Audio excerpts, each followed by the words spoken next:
Greetings and welcome to Flesh Wound Horror Live. I'm Flesh Wound Dan, joined tonight by Producer Todd. Good evening. How goes it tonight, Producer Todd? All good. Excited to talk about some theatrical fare.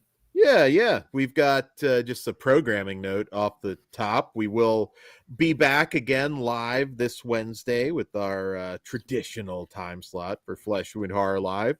But we have watched some theatrical films, some genre, some not tonight. Well, I guess they're all kind of. All three were announced by new coming out this week from Bloody Disgusting, so they consider them all genre pictures. Yeah, they all have genre elements, I guess. I will say. And sci-fi gets lumped in, but I mean, well, we'll get to. Yeah, we'll get to that. So we have three new horror adjacent movies for you tonight. What up, Brian, Swaggy, Orc in the chat? Hope you all are doing well. Yeah, I don't think I have any news tonight, Todd, really, except no real Gene Hackman. I guess that was all just exactly like I said from the get, wasn't it? Yeah, just sad. Very sad. I still don't quite understand how nobody was looking in on them. Yeah. Still a little strange. Shitty kids. But shitty kids, and I don't. Yeah, I would think there'd be some maid or something in that scenario, but I guess not. But we do have one tiny news bit because.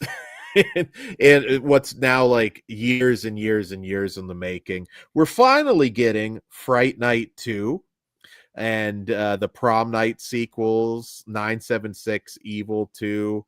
I've seen the sneak peeks of the covers. They look pretty fantastic. Ooh, you have.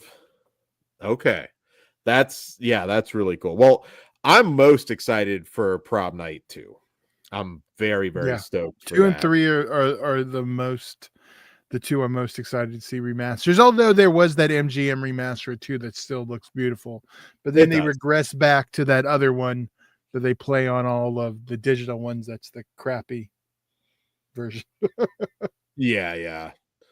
That movie's so good. Still very cool. I interviewed the director, Bruce Pittman, ages ago, which was a good interview, unlike our Scarecrows, my Scarecrows thing, which was a disaster.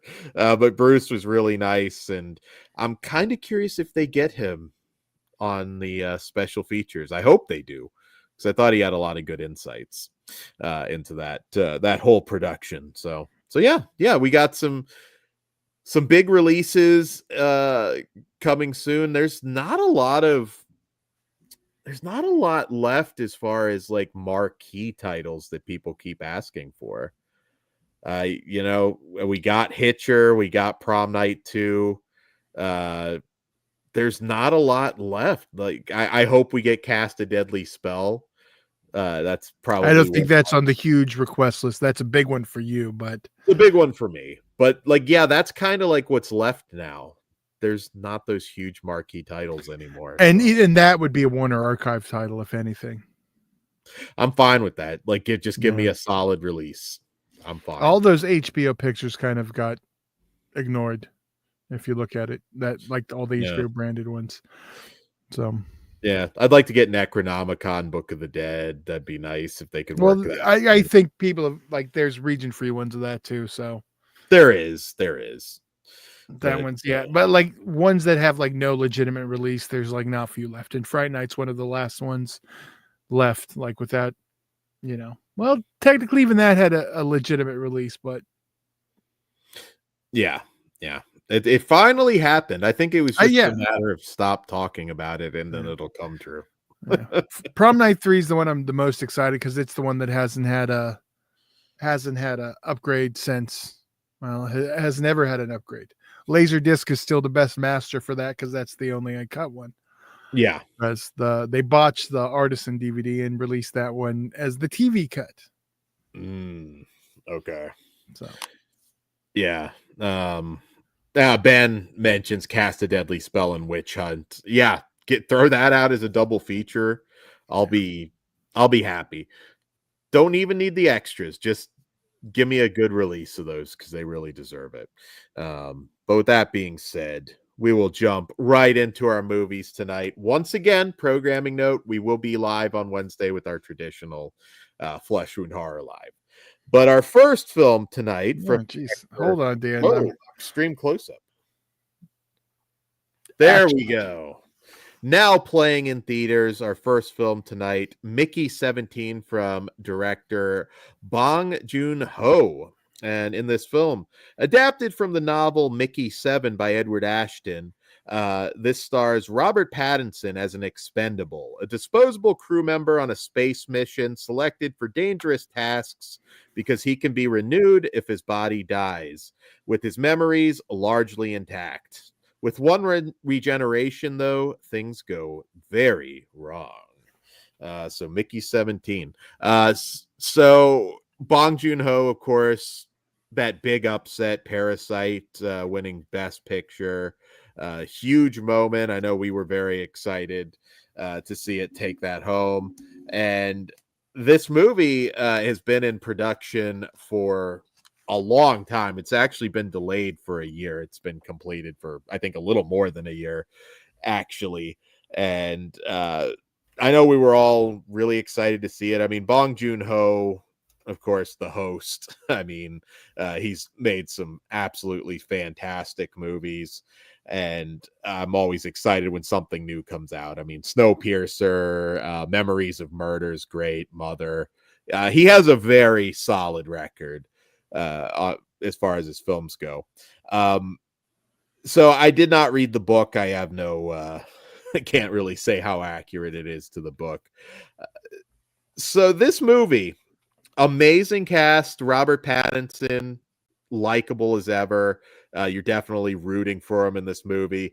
It follows a lot of familiar themes that you've seen in other Bong Joon Ho movies, you know, exploitation of the working man. There's a lot of commentary on colonialism, and it's got the sort of anti-capitalism message, how the rat race kind of dehumanizes us. Very familiar themes. This is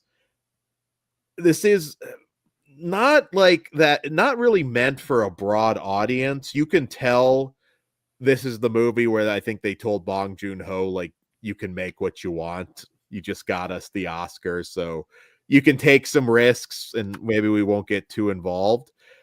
As long as this movie is, though, I will tell you, and apparently this is the case, there is a longer cut. I felt that even at over 2 hours, I felt like that there's a little bit more story, some subplots that could be explored a little more in depth. There's one character in particular that kind of yeah. Yeah, very, very kind of undercooked. I mean, it is a satire. I mean, as you can tell from the trailer, this is kind of leans more into comedy.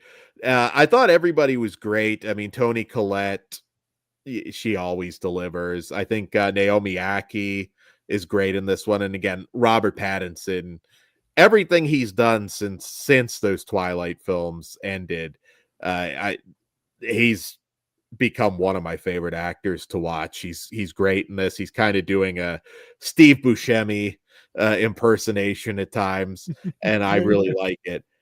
Now, although this is a satire, I got to say I've got one major issue with it, and I've talked about him before. Mark Ruffalo. Sometimes I love it. Like, I thought he was great in Poor Things. His sort of oddball performance works in that. Here, even though it's a satire, I thought he was like a little bit much. Like, it felt like he was in a different movie. I thought he worked well because he is just that douchey piece of shit now, even though he was the Hulk. Like, that's all I see him now after after Poor Things too. But yeah, I think he's that full of himself, and I think it worked. He's I dislike him. And that's the thing. Like, So I don't know if your dislike of him as the character is feeding it. Because for me, it was good. Because like I hate every time he was on the screen, I was like wanted to punch him in the face. See, it was a little bit too on the nose. I mean, he's basically playing Trump, is what he's doing. But you can argue the Buscemi impression too is a little is just as over the top. It is. I think it worked more for me. Ruffalo, there's some on the nose stuff. Like I thought the red hats, for example, I was like, you're kind of hitting us with the hammer. Like I get what you're going for, and that's fine. To be fair, the people that need to get it need to be hit over the head with the hammer to get it. Just saying. Maybe that's what he was going for. I don't know. I just thought like it went beyond smart satire at that point for me. Always being emasculated by Colette. Yeah.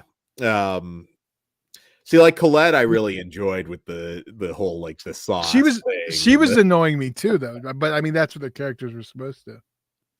Yeah, it's again, this movie does have heart. Like I'm genuinely rooting for Mickey in this movie. I think the first half I enjoyed a little bit more. It's probably my least favorite Bong Joon Ho film, which again, his record is very, very fucking strong. So that's not to say that this is not a pretty well put together movie. I think it looks beautiful.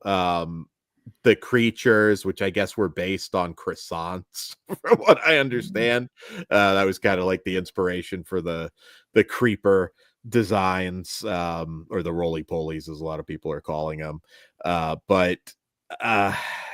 See, I liked it better than Snowpiercer, so I can't say it's my least favorite.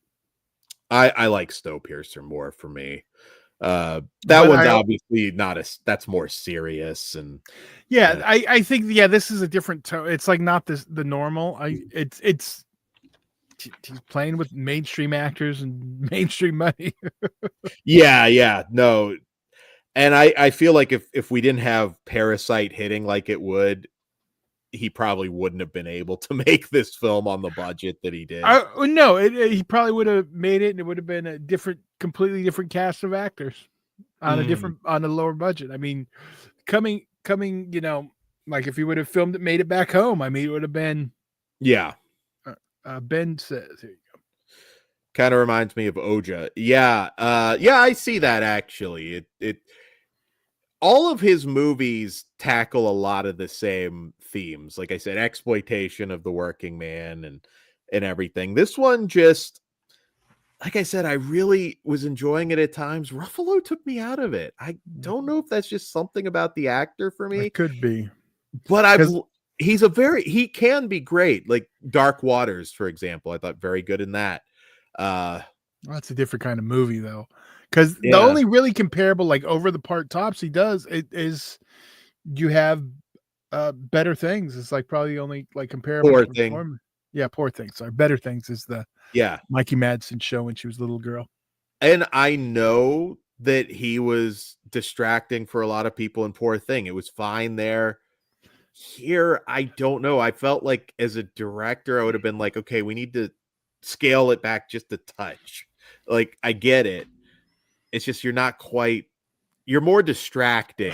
If it wasn't for Mikey, I think the over the top would be out of place, but he was just as over the top, I think.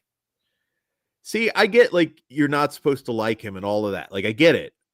But I feel like if I'm like interacting with that guy, I'm probably just like, I think this person's mentally ill or has some sort of handicap. Well, that's not the... like I didn't really hate him like I should. I don't know. He was off. That's all I got to say. Some people like Nicolas Cage, they can't do it. I can. That's an Aussie thing. Yeah, Ruffalo. He also does not like Ruffalo either. So there you go. Yeah. I don't know. It was more than a little bit distracting. It really was. But yeah, this movie is still even lesser. Bong Joon is great. but I can't lie, that was a big issue for me. And a few things just again a little bit hit you in the face with a hammer. Didn't bother me as much as it's going to some people because I'm curious to look at some reviews. I imagine there's a lot of people on that side of the aisle that are going to be taking a giant dump on this film. Like I said, when I saw the red hats, I was like, oh, okay, yeah, this one's going to divide people quite a bit. So I liked it. There's more a Ruffalo problem for me. I don't know how I would rank a lot of his movies, but I think this would be like right at the end of the pack for me. Ben Grimm says it only made 19 million. Yeah, this movie's definitely going to lose money. I feel like it's one of those projects though where they probably knew it would. Because it's like I said, it's not looking for a very broad audience. It's a very personal and specific film. I think it looks amazing. I thought the CG was great. The creatures were fantastic. But just a little bit of a miss considering the talent involved for me. Yeah, it's a estimated $118 million budget, and a worldwide gross is up to 44 million. Okay. But yeah. Hopefully it makes its money back. I always say we got to root for everything at the theater now, even if we don't like it. I want to see the longer cut because there's a lot of subplots that are kind of undercooked here. I didn't feel like I was watching the full movie. So there's actually two characters that I think about it that really got the shaft. Yeah. We also have Steven Yeun in here, who that's one of them. Yeah. No, I agree. That it feel like we had some missing movie. And the other almost love interest feels very undercooked too. Yeah. So I'm going to revisit this one. I'm hoping we get some kind of a director's cut. And not that 2-minute bullshit Nosferatu tried to pull. I think it's got to be significant here. I really get that impression. I could see as much as like half an hour or more potentially. Yeah. It feels like there's a lot in the earlier half that's missing. Yeah. But yeah, let us know what you think. It's just there's a difference, smart satire and parody. I think Ruffalo is getting more into just bad parody for me, but I did enjoy largely the rest of the film. So, yeah, Todd. What do I give it?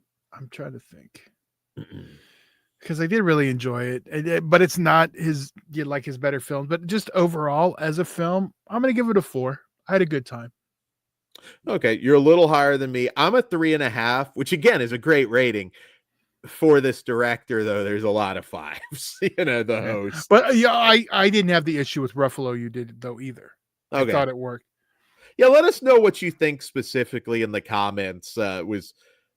Was rough? Did you enjoy Mark Ruffalo? I mean, it could just be a me thing. Like when he tries to hit all the women wanted him. That's why Dan does. Yes. I was waiting. I was like, okay, if we're doing red hats, surely he's going to try and grab somebody by the pussy, but that doesn't happen. Yeah. Let us know what you think in the comments for this film. So yeah. All right. Moving on to our next movie of the evening, which is also now in theaters, and from director Paul W.S. Anderson, we have In the Lost Lands. And in this film, a queen sends the powerful and feared sorceress Grey Alice to the ghostly wilderness of the Lost Lands in search of a magical power. When the sorceress and her guide, the drifter Boyce, must outwit and fight man and demon alike.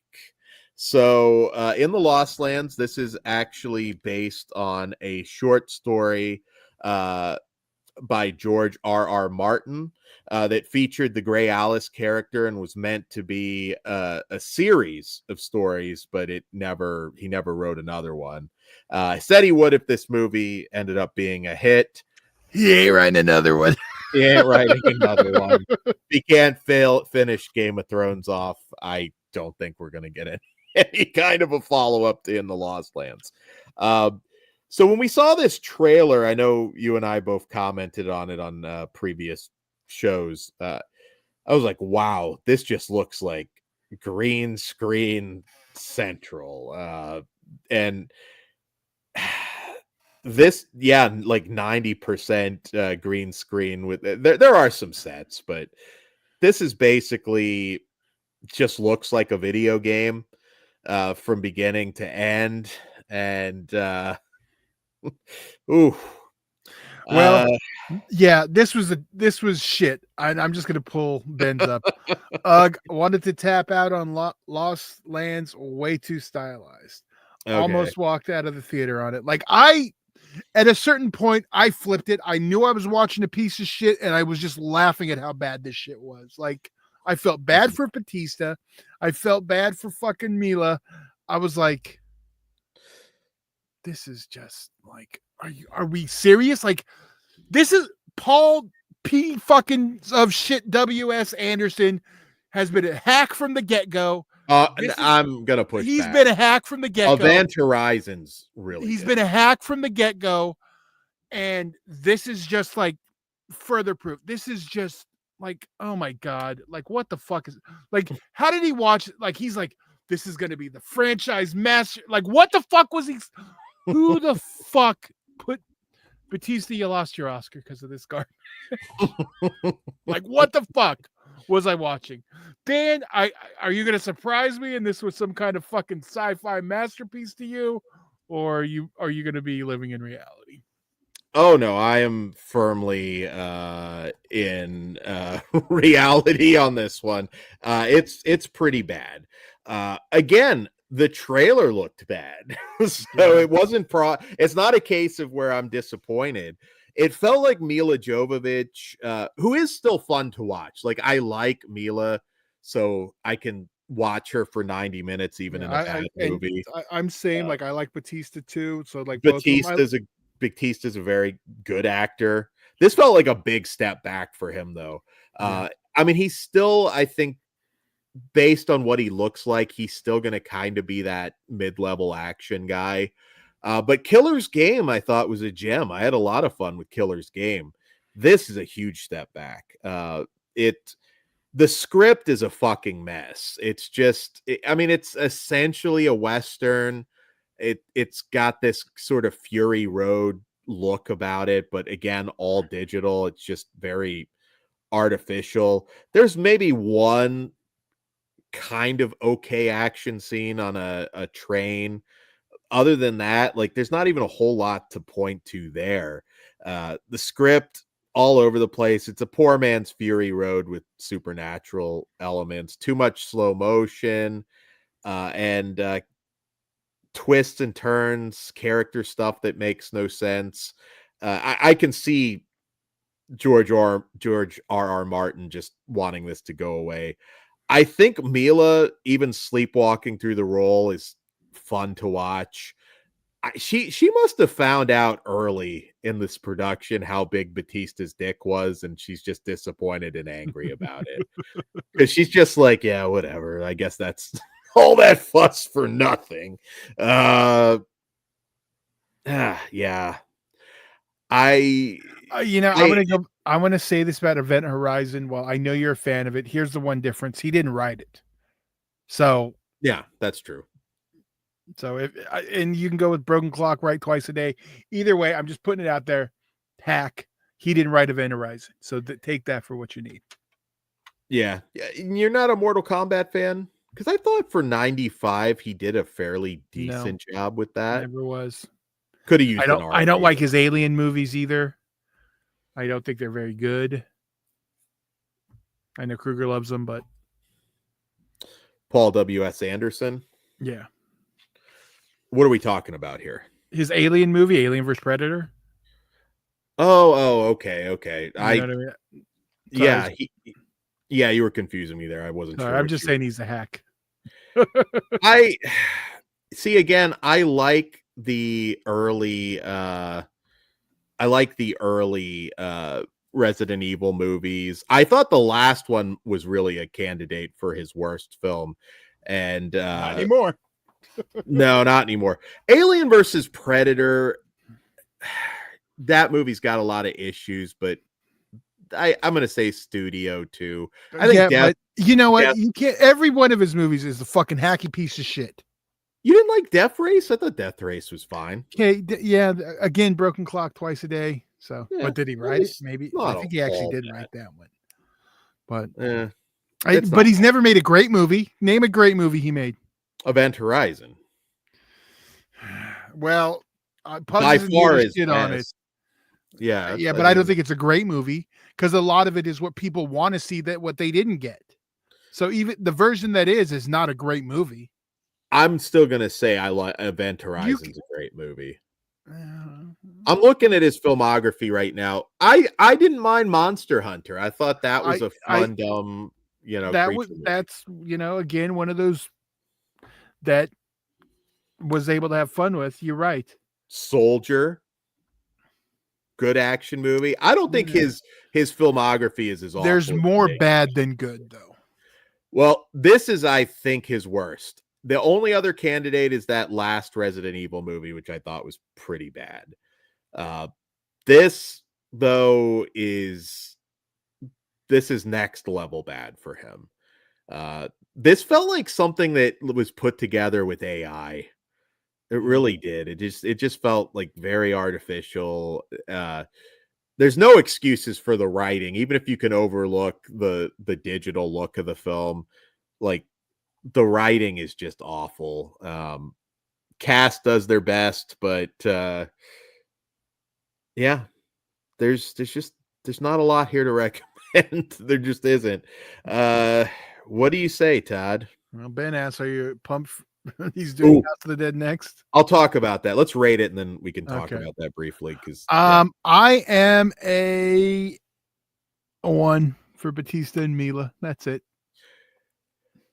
Yeah, I'm a generous 1. It's not quite a 0. Like I said, there's at least one action bit that I enjoyed, but this is the shits. This is pretty bad. I know Soldier came up again. Soldier was good. He also was just a director for hire. Didn't write it, so that helps. Okay. Yeah, you would think with George R.R. Martin that there'd be a little more juice here. Yeah, well, look at. Well, I was going to say Stephen King. I mean, now, obviously there's the juice behind it, but there wasn't before. And there was a lot of shitty pictures with his name attached. Oh, sure. So doesn't mean it's going to be good. I still think more entertaining movies than not. Okay. But House of the Dead, what an interesting one, because the Yui Bowl movie is so notoriously bad. Now, I would say that I would have a lot more fun. I was going to say, I hope he gets Resident Evil then. Yeah, let Yui Bowl do Resident Evil. House of the Dead is more fun to watch than this. House of the Dead's a fucking mess. It's a bad movie, but a lot more entertaining than In the Lost Lands. I was laughing out loud at some of the laughably bad decisions and acting and burning up of people. I was like, this is just whoa. Paul Anderson tackling House of the Dead, I don't know how I feel about it. Again, he's done good work, I think, in the genre. Ben says House of the Dead didn't feel like a House of the Dead movie. Problem with that is there's no story to the game. It's just zombie. It's a shooter game. Yeah, it's like you're going into a house and fighting random monsters. It's not, and that's something that Yui's talked about in interviews before, where he's like, there's not a whole lot to adapt. Video game fans, particularly back then, that might not be the case anymore. But he's like, yeah, it's like there's nothing there. Of course, I've got to make it my own thing. I think Paul Anderson will probably do a good job. I don't want it to look like this movie, though. Like, that's my big fear, is if this is just his new way of making movies, is just these blue screen monstrosities. My problem, it wouldn't even be that. It's just I hate the fucking brown look of the fucking movie. I get it, we're post nuke, but yeah, it's just like I'm trying to stay awake because it's all fucking brown and boring. yeah. I mean, like I said, this is really a supernatural western. I think they could have changed that up, because again, I like what they're trying to combine here with the dark fantasy and everything. But yeah, this I started to doze almost towards the end. I was fighting to stay awake. It was just, I was like, oh boy. I think this is my third movie on the day too. Yeah, there's a reason I don't do 3. 3, it depending what you're seeing. Like, if it's just one of those weeks where you get 3 of this, that chair is feeling awful. That recliner, that AMC recliner, is very comfortable, and I just kind of want to go to sleep. But I did stay awake, and regretfully. regretfully, yeah. Regretfully, yeah. Yeah. You guys aren't missing much on this one. And if you want to know how much it made, would you like to know how much it made? Oh, let me guess, because I haven't looked. All right. I don't know the budget on this one, though, unfortunately. Yeah, I mean, that's the thing. I don't think that this is necessarily super expensive. I would imagine that despite the scope, and it's also my fear of we're going to get a lot more movies that look like this. I'm going to guess the gross $5 million. You are 5 times too high. Wait, what's the overall gross? $1 million worldwide. Whoa. Yeah. Well, wait, that can't be including US, right? What's the US? The US and Canada gross is $1,072,000. The worldwide gross is 1,200,000. So it made it an additional 130,000. I don't know how many countries it's opened at. It doesn't break it down that much. Okay. But so maybe, I don't know, Canada, maybe, well, no, because the US and Canada total. So it opened somewhere and didn't make shitload either. That's bad. Oh, wow. Yeah. So it might have been that trailer. I mean, like I said, the trailer for me was like, yeah, this is gonna be rough. Yeah, I knew it was garbage too. It was one of those, like, I didn't want to see, but then Dan's like, no, we should cover it. It's genre. I like the 2 leads, so should have saw Queen of the Ring instead. Just saying that. No, I know. I'm still gonna try and see King of the Ring, even though one of the stars likes to expose the business. God damn it. Give us your thoughts on In the Lost Lands. I really thought, I was like, you know what? My expectations are so low. Bautista blowing away demons with Milla Jovovich. Like, this has to be. And decent. I know. And then don't forget the mind-blowing twist. Jesus Christ. Yeah, that did not work at all. It made it even stupider. It literally, I was like, oh my God, this is even stupider than I was hoping. It also is like, doesn't quite make sense when you think about it. Like, it doesn't. Just a lot that's, yeah. And it's a short story. So I'd say it's one of those things where, again, they just a lot got left on the cutting room floor. But I think this was probably just George Martin just like, yeah, I'm good. I'm not going to make this a series. So, even the Game of Thrones nerds didn't come out for this one. I am shocked, though, that it was that low. Maybe. I mean, I don't think it got a lot of promotion, though. Like, I mean, it didn't. It didn't. It was from Constantine Films, and I can't remember who the main one wanted. It wasn't like so. But if it was filmed all in green screen like they do Mandalorian, it may not have been that pricey. If everything's fucking done in CG, you're not. I don't know. It's hard to find accurate budgets nowadays. I'm pretty curious to. IMDb didn't even bother with an estimate. They're like, who gives a shit? Yeah. This should have just gone straight to streaming. I'm kind of surprised that they didn't just look at this and like, let's just drop it. Because it's still a bigger deal if it was a theatrical release. I guess so. Still, do you think this do you think this really derails Bautista? Because I'm waiting for Bautista.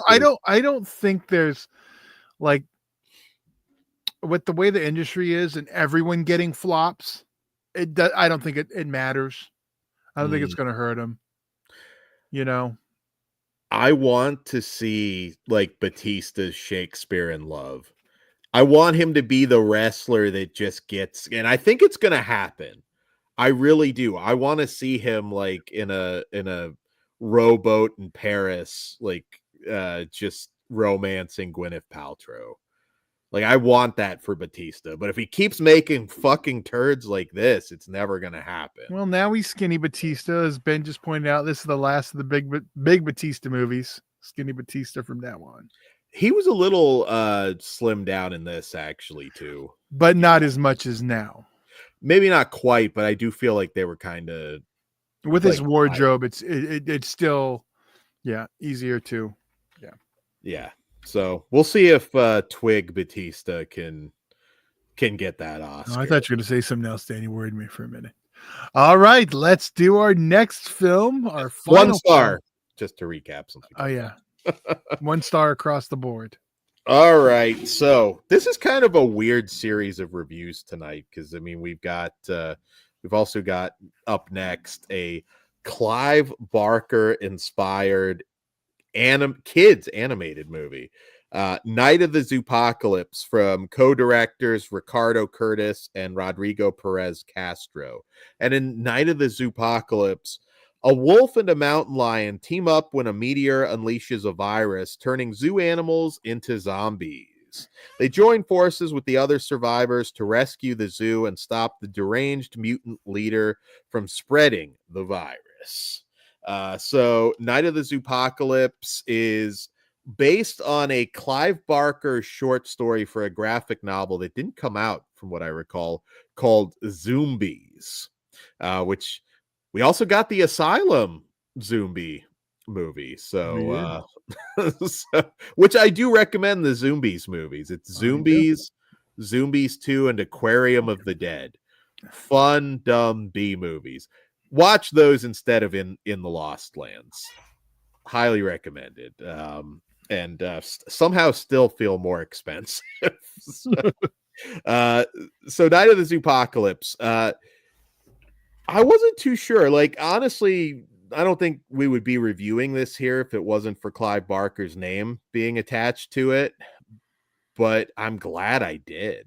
I actually think this is really good gateway horror for kids, and it is made for kids. I mean, this is a an animated film. There's none of the animals are in leather. There's none of them talking about pleasure and pain or anything like that. It is safe for kids, despite Clive Barker's name being attached to it. Other than the fact that it's based on a nightmare that Clive had when he was a kid about being trapped in a zoo during a zombie outbreak. Other than that, there's very little apparently from that story. It is just sort of these filmmakers' own take on that basic concept. So if Clive is dissuading you from taking the kids to it, don't let it. I think this is a really good gateway horror film. I love the look of it. The zombies, they kind of look like these sort of neon drenched Jello zombies, which I think was really cool. I really enjoyed our characters. Gracie, who I thought the voice actress did a really good job. We have the lemur, who he's a French film buff, who's kind of pointing out some of the horror tropes that they're dealing with. This is a lot of fun. obviously doesn't have like the Pixar budget or anything, but I like that we have a children's story that has actual scares in it. Like, I think this one will be just enough to get your kids into horror, uh, without there being anything too objectionable in there. I mean, I will ask your perspective as an actual dad if this would. Is this on par with Paranorman? Abso-fucking-lutely not. I'm gonna tell you that right now. Dad is way hyping this thing up. You know what? It's an average film. I think you got a hard on from Clive Barker's name. No, well, Clive again. There's not a lot of Clive, but because I was checking my how much longer we had on this thing. I thought it was average. There's better recent gateway-ish horror too. I mean, Paranorman, which isn't recent-ish at this point, but yeah, that's going back a ways. But I was surprised. I thought you were not going to like it because this was a little too. It made me smile. I actually had a good time. I think if it was a half hour shorter, it just was long and it was a lot of just I didn't hate it. It felt like one of those any of those non-American animated films they drop here. It's Canadian, I believe. Better than Zombies? No, not even. No, it's hard to compare Zombies because that's a Would I show this to my kid? 100%. Would he like it? Yes. And I think it's a little too clean. Like Paranorman's different. Even something like Farmageddon, I think, had more scares in certain parts. Well, I can speak like just modern animated movies. Like I remember watching the Emoji Movie with my niece. You're like picking like that literally the worst ones. Yeah, fucking shit. It was literally the Emoji. Almost all of them are stupid, and I don't think kids movies have to be just stupid. Like, well, this I think had some actual like tension in it. I had fun. Like, I think young Dan would have liked this a lot, and I've talked about it. I wasn't the kid that was watching like the kiddie. I don't think you would have. I think young Dan would have heard Clive Barker because there's no edge to this. This isn't even in the least bit scary. I don't know you're talking about tension. In the realm of a PG kids film, I think it's much more tension and actual attempts at scares than most animated stuff that I've watched lately. Does it have the legs of, Paranorman or Coraline? No, I mean, it's not something that I think is going to be among the classics. Yeah, but I thoroughly had a good time with it. It's a one-time watch, like unless my kid wants to watch it. But yeah, I don't even think he'll have any interest in this one, to be honest. Yeah. Now, I will say the Gracie character, I think there could have been a better character arc for her beyond just, listening to the pack and following safety precautions. I think he could have done a little bit more there. But I thought the 3D animation was just visually very interesting. And it has all the conventions of a zombie film. And I did enjoy that. I love the lemur, the film geek character. David Harbour, who voices the mountain lion. I thought he was good. Not trying to hype this up as a masterpiece or anything, but I thought it was surprisingly good. Maybe because you just have such a low expectation of kids' movies, but this wasn't. This is not in anywhere. This is lower tier of the stuff that's out. Okay, I'm kind of surprised. I was expecting you to like it more. It also, I wonder if Kruger would like it because it's got like a very color out of space look to it. I think maybe it is the animation style I wasn't a fan of either. It's just too. It doesn't look like they're doing so much cooler things now. This is just kind of boring to watch, which is weird coming from a movie that's so neon colored for me. Like I was never not focused on the screen, but it's just. The story wasn't there for me. Okay, I am surprised. I really thought this might be the one that I had the most fun watching. If I'm being honest, out of the three. I'm definitely Mikey on this one. Okay. Mickey 17. See, I keep saying Mikey. I know. I keep botching that one. That's okay. Mickey, If I was going to rank the movies, I'd put this above In the Lost Land, but I don't know. I think I expecting something a little more horror. Like, give me a little bit of edge, and I didn't feel there was any edge in this. You wanted Cenobites to just no, I know. I didn't even. The Clive Barker thing didn't make me want anything Clive Barker-y, because that wasn't going to happen. But like something paranormal has an edge. This didn't have an edge. This is why I thought you wouldn't like it. This is, even if it has to do with zombies. And I disagree. I thought it did have an edge. See, I thought it was very, very safe. My kid would not have been afraid of like anything in here. Like Paranorman, there'll be stuff in there. Even Frankenweenie, there's stuff in there. This one is all just very.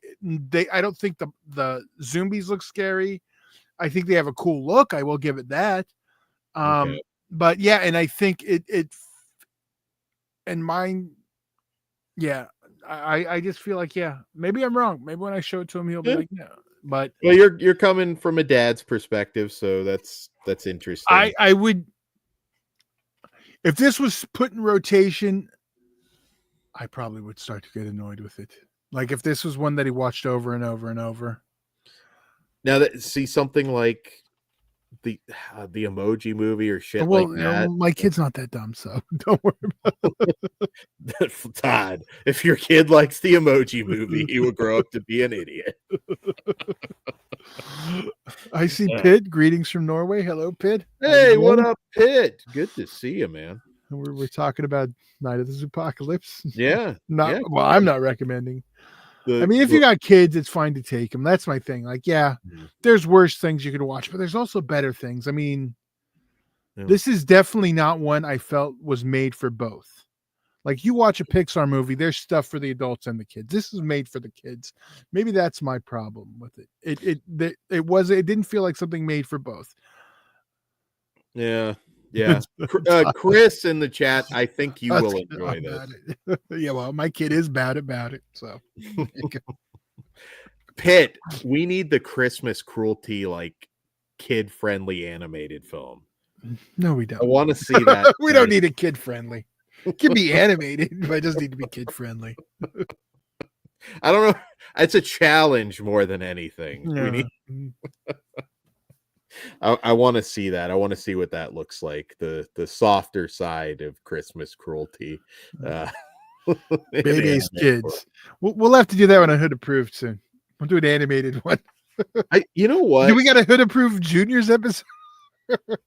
Yeah. Well, that's like the one missing episode we have, Revenge of the Red Baron. It is.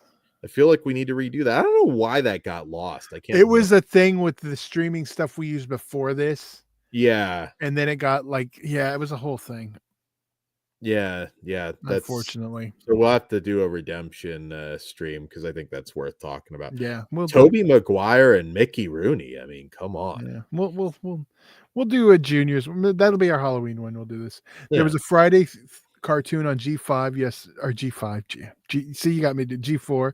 Is that what it was on? I thought it was on MTV. Or was it on both? I know it was at least on MTV2 at some point because that's where I saw it. Pitt says, I spend 2 years drawing one poster, but spend 400 years making one animated movie. We're good with live action. Yeah, that. But okay, well, I'm curious, Dan. What are you going to rate this one then? I liked it a lot. I mean, again, I don't know that it's going to go down as that movie that kids are taking their kids to 20 years from now. I don't think there'll be some great revival, but I had a good time, man. I think it had just enough edge for a kid's film. I had fun watching it. And again, this isn't my love for Clive Barker because other than the fact of zombie outbreak at a zoo, there's no threads of a Clive Barker story here. I'm 3.5. I really did. I had a lot of fun. I'm going to give it a 2.5. I'm right in the middle. Okay. I'd be curious to get your guys' takes on this one too. So we kind of had some ups and downs on this one. I'm curious. I think this is the only one we didn't really agree on tonight. Yeah, for the moment. Yeah, in the Lost Lands, I was like, man, is Todd gonna have fun with this? I was able to have, even as bad as I was able to laugh at it while I was watching it. Not enough to ever probably watch it again, but like I've had worse times. Like, okay, worst time in a movie theater, Skinamarink. That's the only time I've legitimately considered walking out of a movie, and I forced myself not to because I've never done that and I never want to. But I was really thinking about it on that one. Has anybody in the chat walked out of a movie? I'm kind of curious to get your take. I have not. You want to hear something? I'll tell you something. What movie was it in? It's one of the ones we're not talking about tonight, but I'll tell the story anyway. So, like, you know, there was like maybe 5 people in the movie theater, reserved seats. So I had the spot I wanted perfect. And this old fucking man sitting in my spot. I was like, I hate that. It's like, dude, like, and then like I went up spots. Yeah. And then it was like, and I was like, and because I was going to be a dick. And I was like, you know what? He's not in my spot. Technically, he's in the one next to it. I'm going to be a dick and go sit by him the whole fucking movie just to do it. And then he was like, oh, you want me to move? I was like, you know what? Fuck it. I'm just going to sit over there. I didn't want to deal with it. And then he fucking left like 20 minutes in the movie. I was like, you cocksucking motherfucker. What was the movie? It was Queen of the Ring. Oh, this just happened. Yeah. Okay. I was going to say that's like a fresh off the presses thing. See, one time, I don't even remember what the movie is now, to be honest, but reserved my seat. There's a guy already sitting there. And I think it was a case where for some weird reason, this dumb bastard like didn't book something right next to his wife. So, I'm like, whatever. And I move, I sit in another seat that ended up being fucking reserved. Again, sit in your goddamn fucking reserved seat. There's a reason. Like, it's not rocket science. And and then he was like, I like had to tune the old man out because he kept going on. Like, I was like, yeah, I don't give a shit anymore. Because he kept talking to me. Like, I don't care. Just shut the fuck up. Don't talk to me. You're sitting in my seat and pissing. And I was like, I shouldn't have let it go. And then whatever. It just causes chaos. And that movie wasn't a sellout or anything, but it was more than half full. So it's like, it's not like it's an empty theater where whatever, it's not going to affect me too much moving down a couple seats. But like, yeah, like movie etiquette. Don't be a fucking dick. Because obviously that guy knew he was sitting in a seat that wasn't his. So if you're going to move or do that, wait for the movie to start where nobody else is coming in. I don't know. Ben says he walked out of Rob Zombie's Halloween 2 and Grudge 2020. Oh, okay. I saw the test screening of Grudge 2020. Couldn't walk out. And Pitt says he's never walked anywhere. God damn it, Pitt. Oh. Matt, are you saying you walked out of Children Shouldn't Play with Dead Things? Okay. Retro screening. What else? I've said it before. I've only truly fallen asleep twice. Brian, I don't think I have, even the ones that blow chunks. Yeah, it's kind of like if you're not a snoring person, just take a nap. I heard we used to go to this one second run theater, and we used to sneak our 40s in. Mm-hmm. And one of my funniest theater members, it was like the old school seating, but you're on an incline. Like, I finished my 40, I set it down, and it tipped over. And we were towards the back, and you could just hear it rolling down all the way. Oh, yeah. Because the old theater floors, it was like one of the concrete floors. You could hear the yeah. I was like, oops. I had a soda bust at the bottom, and it just like it was large size, and just that river noise in the middle of First Kid with Sinbad. I don't know why I remember, but I was embarrassed enough to remember that. Ben, whenever I go to AMC with the full recliners, I fall asleep. It's an issue. Like, I have to fight it a few times, but I've only fallen asleep the last James Bond movie and that Tom Holland piece of shit, Uncharted, I think it was called. Those are the only 2 movies I've ever just fallen asleep. Knew I wasn't reviewing them, so I think I just let myself go. I didn't care. Yeah. Orc passed out during the first Transformers. Okay.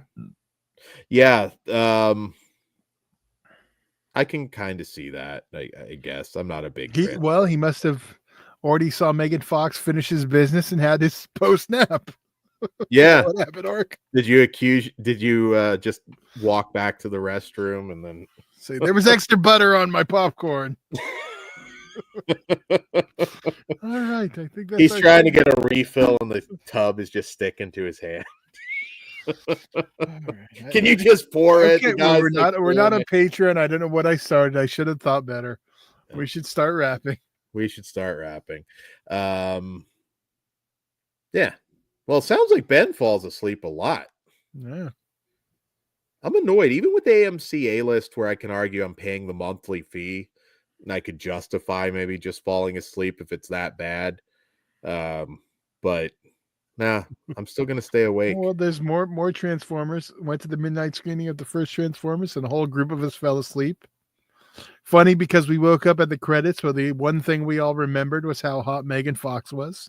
There you go. Even the girls said so. Now, see if Optimus Prime just ripped her top off or something at one point. Like, see, Michael Bay's another hack too, but you know what? He gave me OG Optimus Prime's voice, so I was cool. Even though those movies suck, I do like the last 2 though. I mean, The Rock. What? The Rock, the movie, The Rock. No. Well, what about it? No, I'm just saying, Michael Bay. It's easy to shit on him, but he's done. But I don't really like most. Like, Bad Boys are all right. The Rock's cool. Con Air's.